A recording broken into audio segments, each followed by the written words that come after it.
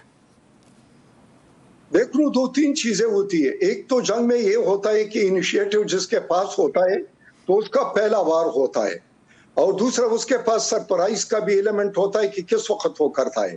لیکن الحمدللہ ہم نے، اور تیسری بات ہوتی ہے کہ اس کی ٹیکنالوجی اور پھر مین بیہائنڈ جو گن ہے وہ بھی میٹر کرتا ہے، اور پھر ان کی جو لیڈرشپ ہوتی ہے کہ وہ کتنا بولڈ ہے اور وہ کتنا کانفیڈنٹ ہے، کتنا کریڈیبل ہے اپنے پلاننگ میں۔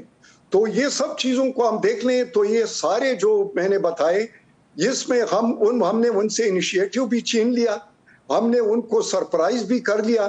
اس لیے سرپرائز کر لیا کہ انہوں نے جس طریقے سے پاکستان پر 80 سے زیادہ جہازوں کا، جس میں رافیل سر فہرست ہے، جس میں S-400 سسٹم پر ان کو بڑا زغم تھا، بڑا گھمنڈ تھا، اور اس سب کو ہم نے چائنیز ٹیکنالوجی، ویسٹرن ٹیکنالوجی کے مقابلے میں چائنیز ٹیکنالوجی پر پورا پراوس، پورے اس پر ایکسپرٹائز حاصل کر کے اس کو انٹیگریٹ کر کے اپنے سسٹم میں چین آف کل کو اسٹیبلش کر لیا کہ جو سیٹلائٹ ہے، اس کے بعد ہمارے ایویکس تھے، اس کے بعد ہمارا کمانڈ اینڈ کنٹرول سینٹر تھا، اور پھر اس کے بعد ہمارا پائلٹ تھا، شاہین تھا۔ ان سب کو ایک لڑی میں پرو کر سیکنڈوں میں وہ ڈیسیجن لیتے تھے اور دشمن کو نشانہ بناتے تھے۔ پھر دشمن اس لیے بھی سرپرائز ہوا کہ ان کو بھی پتہ بھی نہیں چلا کہ بھائی ہم نے اس کو کس سائٹ پر کمٹ کرا دیا۔ جس طریقے سے کل بریفنگ میں بھی یہ بتایا گیا ایئر فورس کی طرف سے کہ ہم مختلف قسم کے فلائٹ فارمیشنز اڑاتے تھے، اور اس کے ہم دشمن کے جو ایسٹس تھے، کرٹیکل ایسٹس، اس پر نظر رکھتے تھے کہ وہ کدھر منہ کرتے ہیں۔ اور یہی ہے کہ ان کے جو 4 رافیل آئے تھے اپریل کے اینڈ میں، اور جس کو ہم نے لاک کیا، اور پھر اتنے کنفیوز ہو گئے کہ اپنے اڈے کو چھوڑ کر سری نگر پر وہ اترے۔ تو یہ بہت بڑی چیزیں تھی جو دشمن کو بالکل بلائنڈ بھی کر دیا، اس کو سننے اور دیکھنے کی طاقت سے محروم کر دیا، اور ساتھ ان کی سوچ کو بھی بدل دیا۔ اور اس جنگ میں جب کنفیوژن آ جاتا ہے، جنگ میں جب آپ دشمن کو اس کی اپنی چال اس پر الٹی کر دیتے ہیں، تو پھر اس کا نتیجہ یہی ہوتا ہے کہ پھر وہ بلنڈر، وہ ایڈونچر نہیں ہوتا، وہ پھر مس ایڈونچر بن جاتا ہے، اور پھر وہ جنگی چال نہیں ہوتی پر ایک بلنڈر بن جاتا ہے، اور پھر وہ ایک پلاننگ نہیں ہوتی، وہ پلاننگ کا ایک ڈیزاسٹر آ جاتا ہے۔ جی اچھا بریگیڈ صاحب، اس وقت ہم گلف کی سچویشن پہ بھی بات کریں گے۔ فقرہ کہوں جی کہ generals are paid for the decision they make. جی ایسے ہی، اور یہی بات ہوتی ہے کہ جب وہ غلط ڈیسیژن لیتے ہیں تو پھر اس کے لیے اس کو پے بھی کرنا پڑتا ہے۔ اور یہ میں آپ کو ایک اور بات بھی کر لوں، وہ یہ ہے کہ ان کا ایئر فورس چیف جو ہے وہ 93 ڈیز کے بعد آ جاتا ہے، اور پھر وہ کہتا ہے کہ ہم نے پاکستان کے 5 جہاز گرائے تھے۔ تو ظاہر ہے کہ اس کو کہتا ہے کہ وہ کہتا ہے رام بلی کرے گا، سولی چڑھ جا، رام بلی کرے گا۔ جی بریگیڈ صاحب، ابھی میں گلف کی سچویشن پہ بھی بات کرنا چاہ رہا ہوں کہ ایران نے ہرمز کے اندر امریکن جہازوں پہ پھر حملہ کیا ہے، اور کچھ جھڑپیں چل رہی ہیں کل سے۔ آپ کو کیا لگتا ہے، ایک طرف خبر آ رہی ہے کہ ان کا ایگریمنٹ ہونے والا ہے، ایک طرف جھڑپیں چل رہی ہیں؟ دیکھ لو، یہ دونوں چیزیں تو اپنی جگہ پر قائم ہے، لیکن مجھے ایک چیز کا یقین ہے کہ دونوں جنگ نہیں لڑنا چاہتے۔ یہ ایک پوسچرنگ ہے، ایک میسیجنگ ہے، اور اس پوسچرنگ اور میسیجنگ کے ذریعے دوسرے کو